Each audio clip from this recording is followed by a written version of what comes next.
Cette deuxième étape concerne le téléchargement des données de type MNT. Donc, on va cliquer directement sur le lien ici. Donc, en cliquant sur le lien, vous allez accéder à la plateforme pour pouvoir télécharger vos données. Donc, les données en général sont des données gratuites. Voilà. Juste qu'il faut forcément créer un compte pour pouvoir télécharger des données. C'est plus ou moins la condition principale. Donc, étant sur le site par défaut, il va se présenter généralement en anglais. Donc, ça sera à vous maintenant de le convertir en français puisque ce sont des plateformes américaines. Donc, pour la traduction, c'est très simple. Vous faites simplement un clic droit dans l'espace considéré. Vous avez ici traduit en français. Bon, comme il est déjà en français, donc traduit en français est grisé. Donc, vous cliquez sur traduit en français automatiquement. Vous allez l'avoir en français. Maintenant, vous cliquerez sur lancer Glovis. C'est l'une des plateformes. Il y en a assez. On ne va pas s'intéresser à toutes les plateformes. Vous cliquez sur lancer Glovis. Et lorsque vous cliquerez sur lancer Glovis, vous patienterez. Il vous présentera l'interface telle qu'il est. Voilà, donc il y a la possibilité de faire une visite guidée, plus ou moins pour vous présenter les outils, comment est-ce qu'ils marchent et autres. Bon, moi personnellement, ça ne m'intéresse pas. Donc je vais fermer ici. Donc étant à ce niveau, la première des choses que je dois faire, c'est de me connecter. Commencez par vous connecter. Sinon, si vous commencez directement par rechercher vos données et que vous connectez après, vous allez perdre vos paramètres de réglage par rapport à la recherche. Donc, vous commencerez par cliquer sur Connectez-vous. C'est un compte qui est facile à créer, mais qui est plus ou moins, je dirais, fastidieux. Voilà. Parce qu'on demande beaucoup trop de détails, mais ce n'est pas aussi des détails trop compliqués. Donc, moi, j'ai mes informations de connexion qui sont saisies par défaut. Je vais descendre et j'ai l'option ici connexion. Si vous n'avez pas de compte, vous cliquerez directement sur créer un nouveau compte et vous pouvez intégrer vos paramètres de connexion, c'est-à-dire le nom, le prénom, l'adresse mail, tout ça. Mais comme on a déjà nos paramètres de connexion, on va cliquer sur l'option ici connexion. Cela nous permettra de nous connecter à cette plateforme-là qui ne propose pas que les données de type MNT, c'est-à-dire la possibilité de télécharger d'autres types de données. Ok, donc étant connecté à cette plateforme-là, la présentation, on va ignorer tout ça rapidement. Ces 2 jours, j'ai reçu quelques notifications sur des difficultés à télécharger des images sur la plateforme.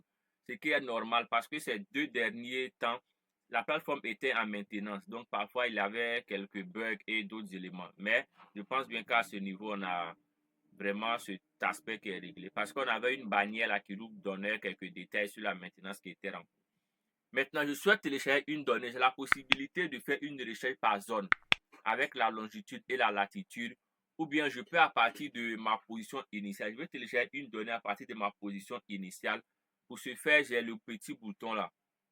Donc, lorsque je vais cliquer sur le bouton-ci, on me propose des options. Soit utiliser ma position actuelle. Je vais télécharger la donnée de ma position actuelle.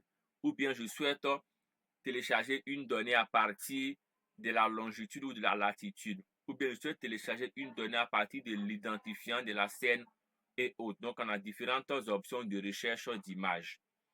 Ok, moi, je vais cliquer sur utiliser ma position actuelle. De façon automatique, vous allez voir qu'il va vous permettre d'avoir une donnée directement dans cette zone-là. Il vous met directement le curseur ici. Et c'est le curseur qui indique votre position. Une information très importante. Les données ne sont pas téléchargées de façon ponctuelle, mais les données sont téléchargées de façon zonale. Ça veut dire quoi? Le point qui est intégré, ce n'est pas uniquement au niveau de ce point que la donnée sera téléchargée. Il va lui-même à partir de ce point-là désigner un rectangle ou je dirais un polygone dans lequel il va télécharger la donnée. C'est en fonction de la disponibilité des données. Donc faites-y attention, c'est très important. Maintenant, quel type de données je souhaite télécharger? Comme je l'ai dit, c'est une plateforme qui dispose des données satellitaires de type Landsat et aussi des modèles numériques de terrain de SRTM. Donc, il faut choisir d'abord la donnée que l'on souhaite télécharger. Pour cela, vous viendrez cliquer ici, ensemble de données sélectionnées. Fermez ça. Donc, vous cliquerez sur ensemble de données sélectionnées. En cliquant sur le plus là, vous aurez l'ensemble des données disponibles sur cette plateforme-là. Certaines données sont plus disponibles au téléchargement, comme les Landsat 7 ETM. Donc, à vous de voir les données que vous souhaitez télécharger.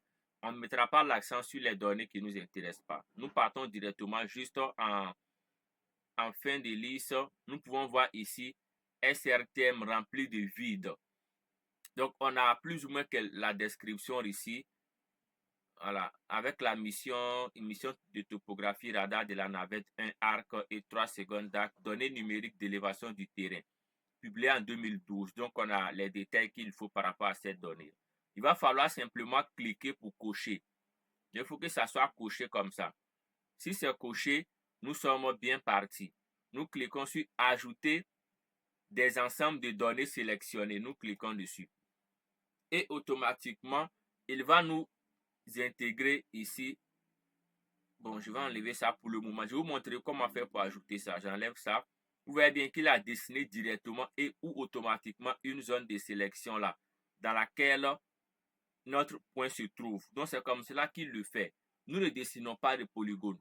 Contrairement à d'autres logiciels où vous devez dessiner un polygone. Et c'est à partir de ce polygone qu'il va vous permettre de télécharger la donnée. Avec Glovis, vous désignez un point.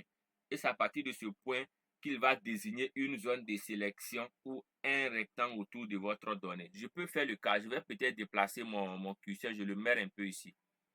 Et je patiente. Vous allez voir qu'il va redessiner une zone de sélection, c'est-à-dire un rectangle. Donc, vous voyez bien que c'est vraiment très pratique et très simple.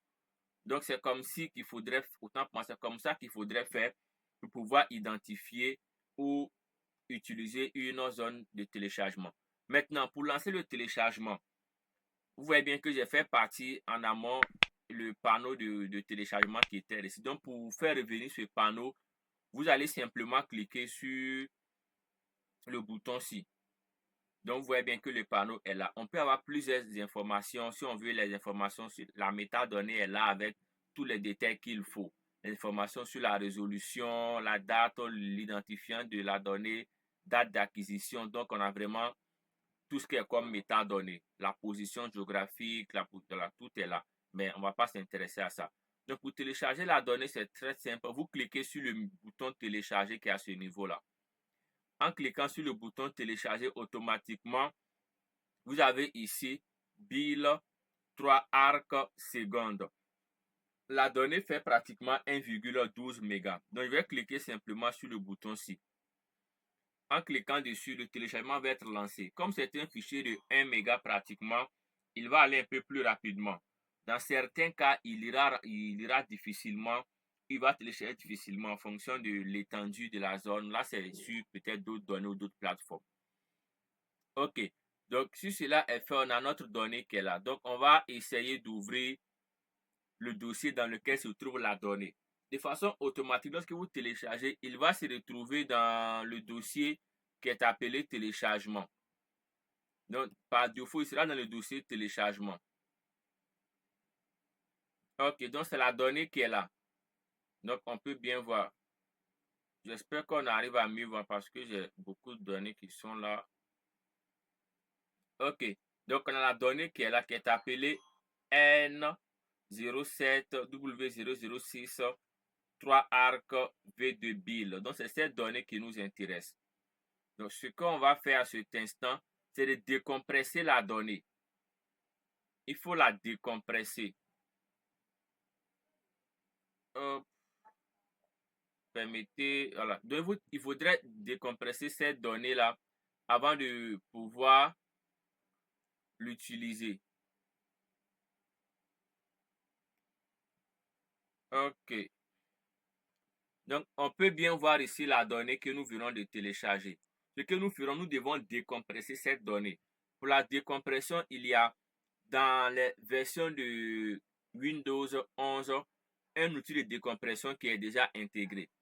Dans le cas où vous n'avez pas un Windows 11, que c'est un Windows 10 ou version antérieure, vous devez avoir un logiciel de décompression, que ce soit 7zip, que ce soit WinRAR.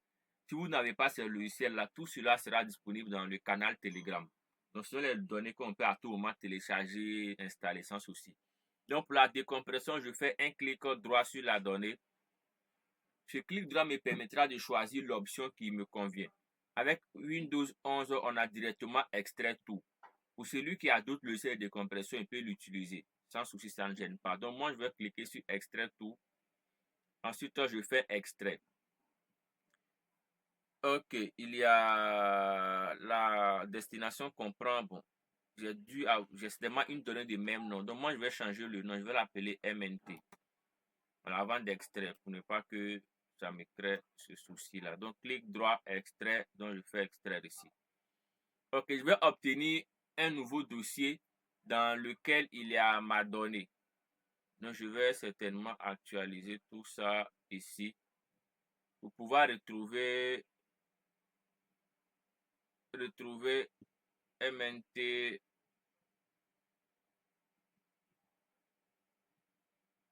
Hop, on avait aussi un nom similaire, donc hop, je vais devoir modifier ici.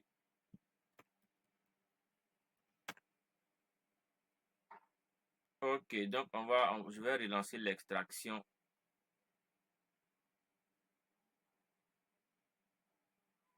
Ok, donc on a la donnée qui est là. Je vais double-cliquer pour ouvrir. On a 4 fichiers. 4 fichiers. Il faut par prudence ne rien supprimer. Pardonnez, il faut par prudence ne rien supprimer parce qu'on a parfois ces difficultés-là. Si on télécharge une base de données, vous ne devez pas supprimer les données d'une base de données. Si vous souhaitez modifier des éléments, disons, dupliquez votre base de données et vous modifiez le fichier qui est dupliqué. Mais ne modifiez pas directement les fichiers que vous téléchargez. Parfois, ça crée d'autres difficultés après. Peu importe la donnée, on ne travaille pas sur une donnée directement. Si on veut supprimer, on veut modifier des éléments. Ok, donc intéressons-nous à ArcMap à l'instant.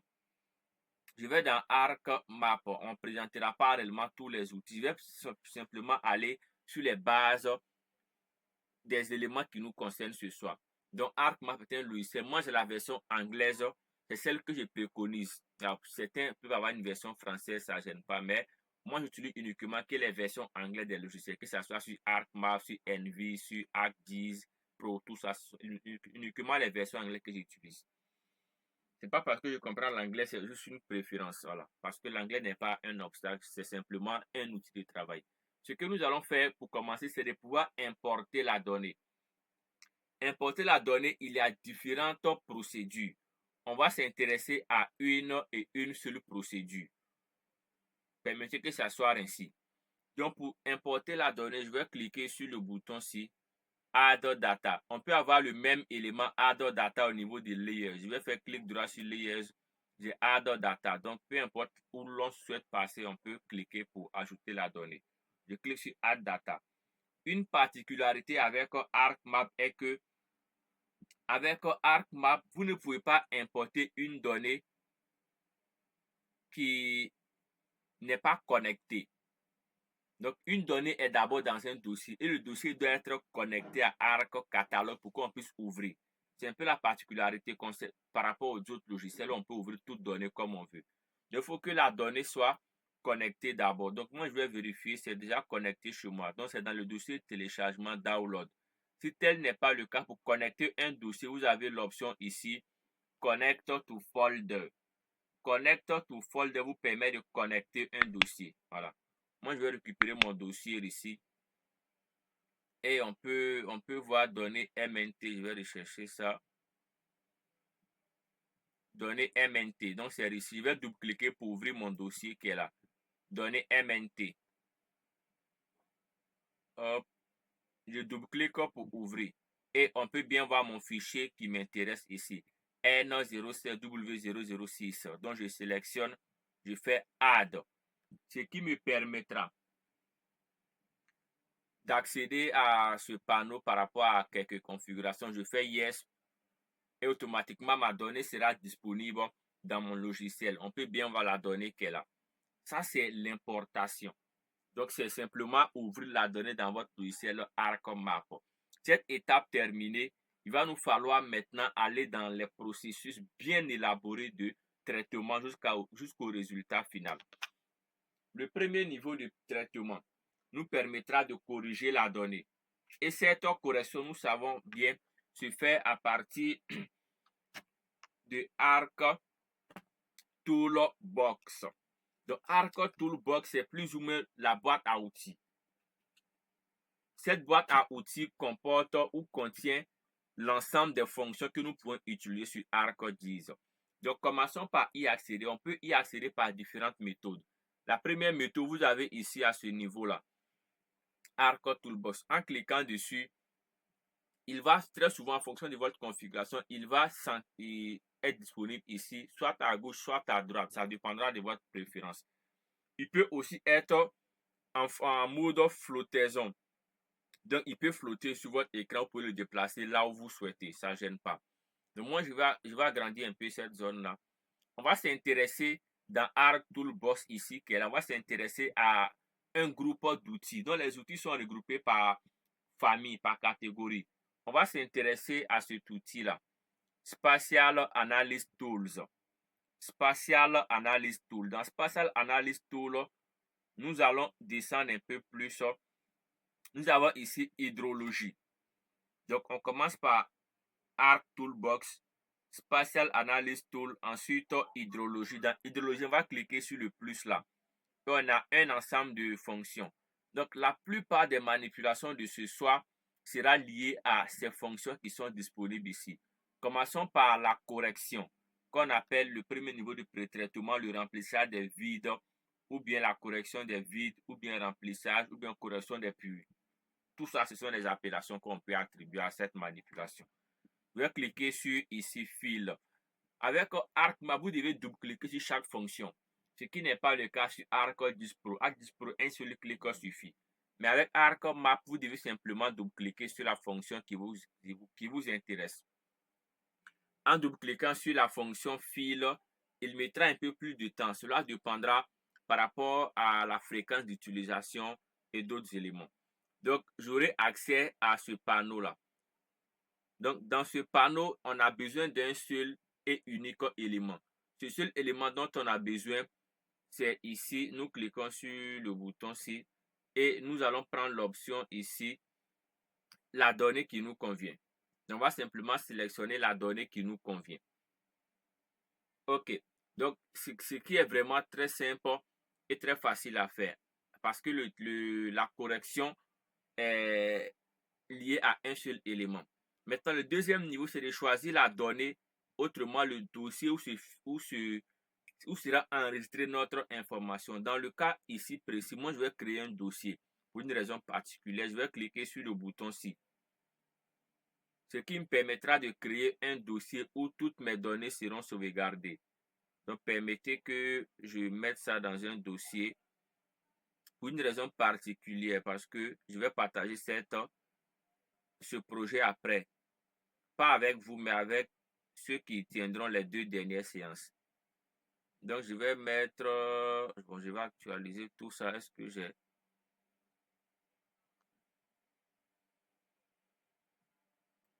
OK.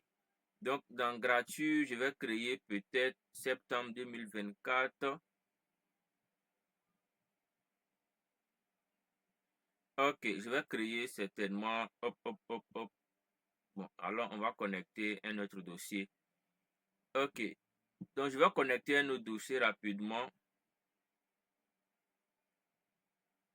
Alors, pour ne pas avoir à créer tellement de dossiers, parce que formation.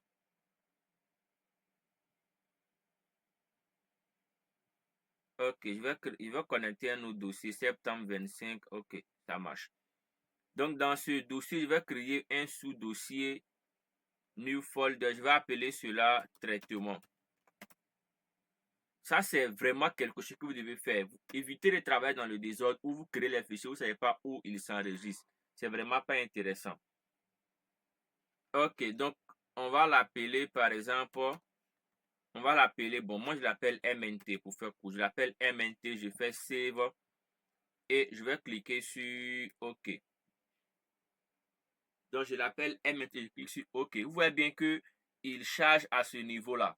Il y a dans la formation que j'ai préparée sur ArcMap des options qu'on peut activer pour que chaque fonction qui va être exécutée soit visible sur votre écran. Vous allez voir la fonction qui est là, qui est en train de charger avec la durée, tout ça. Mais on ne va pas paramétrer tout ça aujourd'hui. On va patienter que nous propose le résultat du remplissage. OK. Donc, on a notre première donnée qui est la MNT. Donc, je vais fermer ça. Et voici la seule donnée qui nous intéresse ce soir. Uniquement cette donnée-là. Donc, nous allons commencer par la prochaine manipulation. Donc, après le remplissage, c'est-à-dire la correction, on va appliquer ici le flux de direction. Donc, on appelle flow direction à ce niveau-là. Donc, je vais dupliquer dessus pour l'activer. Dans la direction du flux, nous allons nous intéresser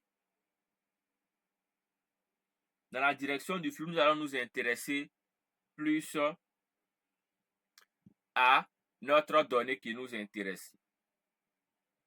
Donc, on va simplement cliquer sur le triangle et on va choisir MNT. C'est cette donnée qui nous intéresse, celle qui a été corrigée. Et au niveau de Output Flow Direction, c'est le fichier que l'on doit obtenir. Donc, il faut choisir le dossier et le nom correspondant. Maintenant, à ce niveau, soyez vraiment attentif. Parfois, si le dossier est créé sur le bureau, il arrive parfois qu'il y a des messages d'erreur lorsque vous regardez sur le bureau. Ce n'est pas à tout instant, mais parfois cela pourrait arriver. Parce que certains logiciels ou certaines protections créent parfois des blocages. Voilà. Donc, moi, je vais cliquer et je vais sauvegarder ça dans mon dossier. Je vais l'appeler direction. Je l'appelle direction et je clique sur Save. Donc, en cliquant sur Save, je n'ai rien à paramétrer. Je laisse tout par défaut. Je clique sur OK.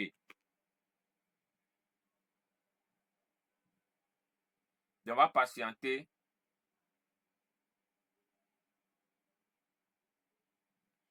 Donc, on commence à avoir un résultat. Vous voyez bien, le résultat, il est là. Donc, ce résultat de direction, il est très important parce que c'est ce résultat qui nous permettra d'obtenir les bassins au niveau de notre zone d'étude.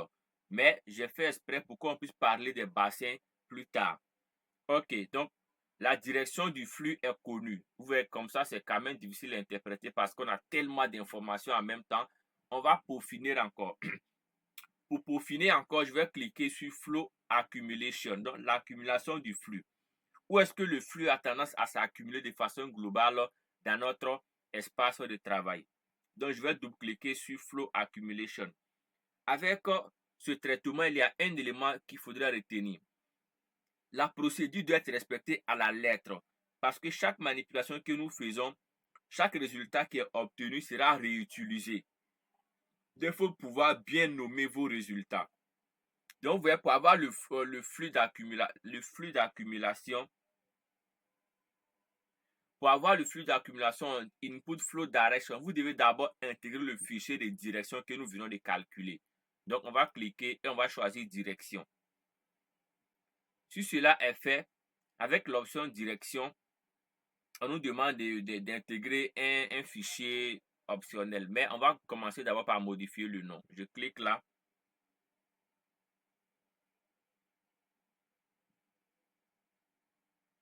Donc, je vais l'appeler accumulation. Accumulation, j'espère que j'écris bien. OK. Accumulation et je fais save. Maintenant, au niveau du fichier optionnel, je vais choisir, bon, on va laisser le fichier optionnel par défaut, on va laisser par défaut. Je vais cliquer ici sur OK.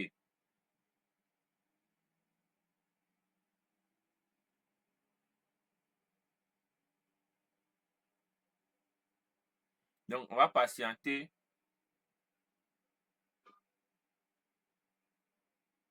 On a ici le résultat que nous venons d'obtenir.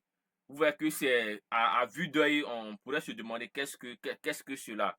C'est un peu bizarre, mais ce n'est pas le plus important parce que nous y reviendrons, nous y arrivons progressivement. Donc, après la direction, nous faisons l'accumulation. Donc, l'accumulation nous permet d'avoir ce rendu-là. Si l'on observe bien, je vais peut-être zoomer sur une zone. Si on observe bien la donnée, vous allez voir ici qu'on a parfois des par-ci et là, des lignes qui sont définies là. Ça, c'est plus ou moins le prototype du modèle que nous allons obtenir après. Donc, il commence à comprendre ce que nous nous souhaitons. Donc, je dézoome un peu. OK. Donc, on va passer à une autre étape. Après avoir fait la direction du flux, l'accumulation du flux, on va indiquer une condition. Je l'ai dit, la condition n'est pas obligatoire. On l'intègre pour ne pas qu'il nous récupère pratiquement tous les coûts d'eau qui sont négligeables. Voilà. Parce que, en termes, est-ce qu'il y a des spécialistes en hydrogéologie ici? Ceux qui ont fait un peu d'hydrologie, tout ça. Parce que, en termes de coûts d'eau, il y a des appellations qui varient. Parce que une rivière n'est pas forcément un fleuve. Ainsi de suite. Donc, en fonction de cette notation-là, on ne veut pas forcément avoir toutes les informations. Donc, on veut parfois mettre l'accent sur certaines caractéristiques. C'est la raison pour laquelle on applique un conditionnement. Donc, pour appliquer le conditionnement, nous venons dans toujours Spatial Analysis Tool. Je vais agrandir encore. Spatial Analysis Tool, on a conditional qui est ici. Donc, la conditional, vous cliquez sur le plus là et on va s'intéresser à cette fonction ici, la fonction con qui est là. Donc, on va ici double-cliquer sur la fonction con pour pouvoir intégrer une condition. Donc, ici, il est mis input conditional raster. On intègre notre raster d'accumulation. Donc, je le dis, c'est toujours la dernière donnée que nous venons de créer que nous utilisons. Donc, je vais choisir accumulation qui est là. Et l'expression. Pour l'expression, vous cliquez directement sur le petit bouton à l'extrémité à droite qui est appelé SQL. Vous cliquez dessus. Et on va taper ici notre formule. OK. La formule va faire value supérieur ou égal. Bon, on va prendre peut-être 100. Voilà, pour ne pas faire trop long. Je vais prendre value supérieur ou égal à 100. Je fais vérifier. OK, on me dit qu'il y a une erreur dans la formule. Pourquoi il y a une erreur? OK, on va voir ça. Value supérieur ou égal, on va laisser à 100. Voilà. Donc, je vais faire OK. Ce qui va me permettre d'extraire les cours d'eau seulement qui ont une valeur supérieure ou égale à 100. Voilà, on va laisser les éléments qui sont très peu significatifs. Donc, input true raster or conditional value, on va choisir le raster ici des directions. Donc, je prends direction ici. Et ici, comme c'est le fichier de conditionnement, on va cliquer ici et on va l'appeler condition. Vous voyez que je mets les noms précis. Je mets vraiment les noms précis pour ne pas me tromper après. Donc, je fais save. Je fais save et je fais OK. On va patienter. OK. On va patienter. Donc, avec le fichier de conditionnement, on a ce résultat-là. Donc, c'est à partir de ce résultat que nous allons maintenant générer notre réseau hydrographique. Mais avant d'y arriver, on va descendre un peu plus. On a ici Stream to Order. Stream to Order nous permettra de créer l'ordre. Bon, il y avait une question par rapport à ce fait-là. Donc, on va créer un ordre. Les coûts d'eau les plus importants, les moins importants, ainsi de suite. Donc, les ordres sont des valeurs numériques. 1, 2, 3, 4, 5, jusqu'à X. Par rapport à cette notion hydrologique, on va présenter cela après le résultat. Je vous présenterai la logique mathématique des calculs. Donc, je vais double-cliquer sur Stream Order. J'intègre mon fichier de condition qui est là. Condition. Et Input Flow Direction. Donc, je vais intégrer mon fichier de direction qui est là. OK. Maintenant, le fichier en sortie, on va l'appeler ordre. Donc, je l'appelle ordre. Je fais save. Donc, on laisse avec la méthode Strahler. Et je fais OK. Donc, ce sont les imminents hydrogéologues qui ont défini ces méthodes stratégiques-là qui permettent de vérifier ou de présenter l'importance des cours d'eau. Donc, dans cette logique-là, 1 plus 1 égale à 2, 1 plus 2 égale à 2, 2 plus 2 égale à 3. Donc, c'est vraiment une mathématique un peu particulière. OK, donc on a notre réseau hydrographique qui est là. C'est pas encore terminé. Nous passons par Stream to Feature, ce qui nous permettra de créer maintenant un fichier vectoriel parce que tout ce qu'on a obtenu jusqu'à présent, ce sont des rasters. Donc, pour avoir le fichier vectoriel, vous cliquerez simplement sur Stream to Features. je vais double-cliquer sur Stream to Feature et Input Stream Raster. J'intègre mon fichier que j'ai appelé ordre. C'est le dernier qui a été créé. Donc, je clique sur ordre.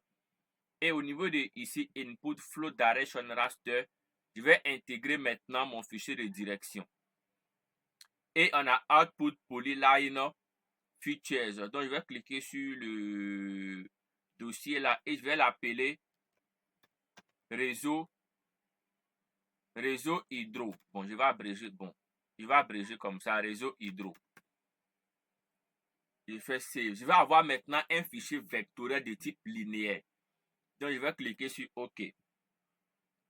On va patienter histoire d'obtenir ici le fichier vectoriel de type ligne qui va matérialiser réellement le réseau hydrographique de notre zone d'étude. Donc, on a maintenant le réseau hydrographique de la zone d'étude. Je vais vous présenter cela rapidement. On voit bien le réseau qui vient d'être créé de façon vraiment très simple et très pratique. On a le rendu qui est là. Maintenant, il est important d'intégrer le bassin versant qui nous intéresse. Donc, comment réussir à générer un bassin versant à partir des manipulations qui ont été faites? Le bassin versant, pour le générer, on a besoin uniquement de la direction du flux. Pas plus, pas moins. Pas plus, pas moins. Si on veut les bassins versants, autant pour moi, de la zone d'étude, on a besoin uniquement de la direction du flux. Mais pour avoir un bassin versant, on peut passer par l'exutoire. On ne va pas arriver là-bas ce soir. Donc, prenons la direction du flux et générons notre bassin versant. Donc, je vais dans mes fonctions toujours. Dans Spatial Analysis Tool, j'ai ici la fonction bassin. La fonction bassin, je vais double-cliquer sur la fonction bassin. Et il est mis Input Flow Direction Raster. Donc, c'est le raster de direction. Donc, je vais cliquer sur direction.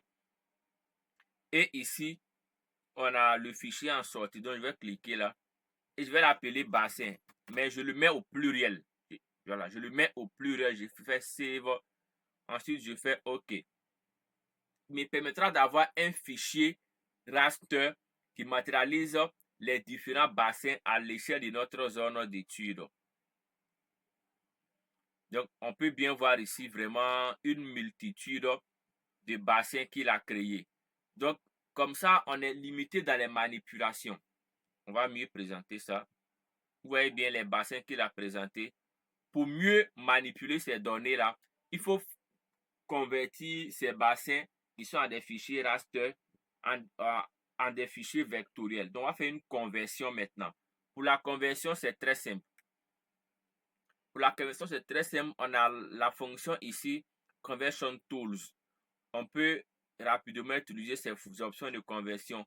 Mais parfois, comme moi, je n'aime pas personnellement trop chercher les outils, je tape souvent en recherche. Vous pouvez activer votre outil de recherche. Vous tapez Raster to Polygon. Et vous allez avoir l'information que vous recherchez. OK. Bon, comme moi, je sais là où il se trouve, je peux aller rapidement. Donc, Conversion Tools from Polygon. Donc, on a ici Raster to Polygon. Je vais double-cliquer. Et le raster dont il s'agit, c'est quel raster? C'est le raster que j'ai appelé bassin. Je vais sélectionner bassin. Et je vais cliquer là. Je vais l'appeler bassin. Mais cette fois-ci, bon, je vais bassin au pluriel toujours. Je fais save. On me dit il y a un nom similaire. Donc, je vais l'appeler bassin, peut-être au singulier. Mais ça serait un fichier vectoriel. Donc, je vais faire save. Et je laisse les autres éléments par défaut. Je clique sur OK. Et en cliquant sur OK, je vais patienter. Ça nous fait 1 heure, 1 minute de séance. Je pense qu'on se suit tous. OK, donc j'ai ici mon fichier vectoriel sur les différents bassins de ma zone d'étude. Bon, les sous-bassins, tout cela, tout pris en compte. C'est un peu la particularité de cet élément-là. Mais on ne va pas traverser tous les bassins. Moi, je vais choisir un seul bassin. Je le choisis au pied levé. Ce n'est pas parce que je travaille dessus ou j'ai travaillé dessus. Je n'ai jamais manipulé ce bassin. Mais on va prendre un seul bassin. Prenons le cas, par exemple, de ce bassin-là. Dans ce bassin, je vous montre une étape pour extraire uniquement ce seul bassin, qui est un fichier vectoriel. Donc, je vais cliquer sur l'option de sélection qui est là, Select Features. je clique sur ma donnée. Vous voyez que le bassin est sélectionné. Lorsqu'il est sélectionné, je vais venir faire un clic droit sur mon fichier bassin au niveau du layout ici. Je fais clic droit dessus. Je vais créer un fichier rapidement. Ayant fait un clic droit, je viens dans sélection. Dans le menu sélection, j'ai ici l'option create layer from selected features. Je vais cliquer dessus. Il me permet de créer un seul fichier qui est là. Donc, je peux désélectionner l'ensemble de mes bassins. Vous voyez qu'on a une seule donnée qui est là. Donc, je vais sauvegarder cette seule donnée-là. Je fais clic droit sur bassin sélection qui est là. Clic droit. Je fais data. Je fais export data. Me permettra d'exporter cette seule donnée. Donc, je vais cliquer sur le bouton ci. Allons rechercher notre dossier de travail qui est là. Traitement. Ok, donc on va l'appeler bassin. Bon, je vais l'appeler bassin versant pour faire un peu, puisqu'on a déjà les noms bassin. Parce que on ne peut pas créer deux fichiers de même nom dans le même dossier. Il va vous envoyer un message d'erreur. Donc, je l'appelle bassin versant. Je fais save. Je fais OK. Et je vais faire OK. Autant pour moi, je vais faire oui pour pouvoir l'ouvrir directement dans mon projet. Donc, il est là. Je vais supprimer le premier. Il ne m'intéresse pas. Donc, j'ai mon bassin versant qui est là. Et dans ce bassin-là, qu'est-ce que je vais faire? Dans ce bassin que je viens de créer, ce que je vais faire, c'est de pouvoir utiliser ce bassin pour délimiter mon réseau hydrographique. Cela voudrait dire quoi? J'ai mon réseau hydrographique, on peut le voir. Il va au-delà du bassin. Vous voyez? Donc, je vais conserver uniquement que le réseau qui est à l'intérieur de mon bassin. Pour ce faire, on a différentes manipulations. Je vais prendre une seule manipulation. Une seule manipulation. Il se retrouve dans Spatial Analysis Tool. Donc, Spatial Analysis Tool, j'ai l'option ici qui est appelée Extraction. Extraction. Donc, dans Extraction, je vais choisir Extract by Mask. Donc, je vais double-cliquer sur Extract by Mask et j'ai Input Raster. Extract by Mask, Input Raster, je vais intégrer. Bon, on peut aussi utiliser une autre option, est-ce qu'il ne faudrait pas l'utiliser? Bon, on va. On utilise un clapping. Bon, continuons avec ça. Après, je vais vous montrer si c'est possible le cas du clapping. Donc, Extract by Mask, je vais sélectionner ici mon. J'oubliais. Ok, pas de souci. On va prendre le clap parce qu'ici, on va devoir utiliser les fichiers raster. Pourtant, j'ai un fichier vectoriel. Donc, je vais aller directement dans mes options de recherche. On en sort ici. Option de recherche. Ok, option de recherche. Je vais rechercher l'option clap ici. CLIP. On pouvait l'avoir aussi dans les options de géotraitement. Voilà, donc on a clap ici. On va cliquer pour accéder à ces options. Je l'ai dit, on peut y accéder à partir de Geoprocessing. Voilà, on a clap qui est là aussi. Donc, c'est pratiquement le même outil. Input Features, je vais sélectionner mon réseau hydrographique qui est là. Et clap, ici, Features, je vais choisir mon bassin versant. Le fichier en sortie, je vais l'appeler hydrographie. Voilà, ne pas que ça se confonde. Je l'appelle hydrographie et je fais Save. Ensuite, je fais OK. Je vais patienter, je vais obtenir un nouveau fichier. Ce nouveau fichier va me permettre de distinguer la zone, le réseau hydrographique uniquement de ma zone d'étude. On est pratiquement à la fin de la session de ce soir. Le résultat obtenu, il est là. Le résultat, on peut le voir, il est là devant tout le monde de façon précise, exacte et claire. Donc, on peut avoir le résultat ici. Pour celui qui m'a posé la question, je pense que ça doit être M. Jordan, je pense bien. Voilà, il m'a posé la question sur l'ordonnancement, c'est-à-dire l'ordre des cours d'eau. Donc, on verra cela dans la session de demain. Mais avec l'option Open Attribute Table, on peut bien voir l'ordre des cours d'eau. L'ordre est là.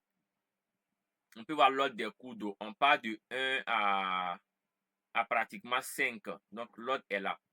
Donc, on verra demain comment réussir à appliquer un ordre à chaque cours d'eau. Donc, j'avais dit, bon, je l'avais dit en amont qu'il y a une mathématique pour générer l'ordre des cours d'eau. Pas pour générer, mais pour comprendre le calcul de base. Voilà, c'est à partir d'une méthode que Strahler a développée. Donc, ici, on aura 1. Donc, 1 plus 1, ça va faire 2. Donc, ici, on va faire 2. Donc, ici aussi, c'est 1. Donc, 1 plus 2, ça va faire 2. Donc, 2 plus 2 vont faire 3. C'est vraiment une mathématique particulière. Je n'ai pas vraiment envie de rentrer dans les détails. Mais demain, lorsqu'on va faire la symbologie, je pourrais vous expliquer mieux. Parce que je n'ai pas voulu faire l'étiquetage pour ne pas aller trop loin. Donc, voici la session de ce soir qui nous a permis, en gros, de présenter un contenu théorique que je vous enverrai tout à l'heure dans la documentation. Ensuite, la phase pratique nous a permis de façon beaucoup plus concrète à télécharger une donnée de type MNT. Et après avoir téléchargé cette donnée à partir de la plateforme Glovis, nous avons réussi à faire le remplissage. Donc, ce qu'on appelait le traitement, le premier niveau de pré-traitement qui nous a permis d'avoir ce rendu-là. Ce rendu que nous avons là. Ça, c'est à partir du premier niveau de traitement. Et après ce niveau, on a appliqué la direction du flux qui nous a permis d'obtenir ce résultat de direction du flux. Ensuite, l'accumulation du flux qui a permis d'obtenir ce résultat. Et à partir de l'accumulation du flux, on a indiqué une condition. Et la condition a permis d'obtenir ce résultat. Ce résultat va être ordonné. Donc, avec l'ordre, on a obtenu ce résultat-ci qui est là. Et ce résultat va être converti en un fichier vectoriel de type ligne qu'on appelait réseau hydro. Donc, on a obtenu ce réseau hydrographique là. Et après, nous avons créé ici les bassins de notre zone. Donc, l'ensemble des bassins, les bassins principaux, les bassins secondaires, les sous-bassins, tout a été créé. Et à partir d'ici, on a choisi un élément, un seul bassin. Et ce bassin, on a converti d'abord les fichiers raster en des vecteurs pour avoir ces bassins-là. Et ces bassins, on a sélectionné un seul bassin qui est là, celui-ci. Et ce bassin-là, on l'a converti en un fichier vectoriel qui est là. Et plus tard, on a extrait le réseau hydrographique uniquement de ce bassin-là. Donc, on a réussi à obtenir ce résultat qui est là. Et ce résultat a été obtenu après toutes ces manipulations. Donc, j'ai bien voulu qu'on puisse voir toutes ces manipulations pour avoir ce résultat. Je précise un détail. Ce n'est qu'une possibilité de manipulation parce qu'on pouvait obtenir ce même résultat par différentes autres manipulations. Parce qu'on a les questions de RP, les questions de modèle builder, tout ça. Mais on a bien voulu aller sur un élément basique pour permettre à tout un chacun de manipuler à sa guise de façon beaucoup plus aisée. S'il y a des questions, c'est le moment de les poser parce que la session d'aujourd'hui prend fin à l'instant T. Je vous envoie et la vidéo et la documentation et la donnée pour vous entraîner à votre niveau.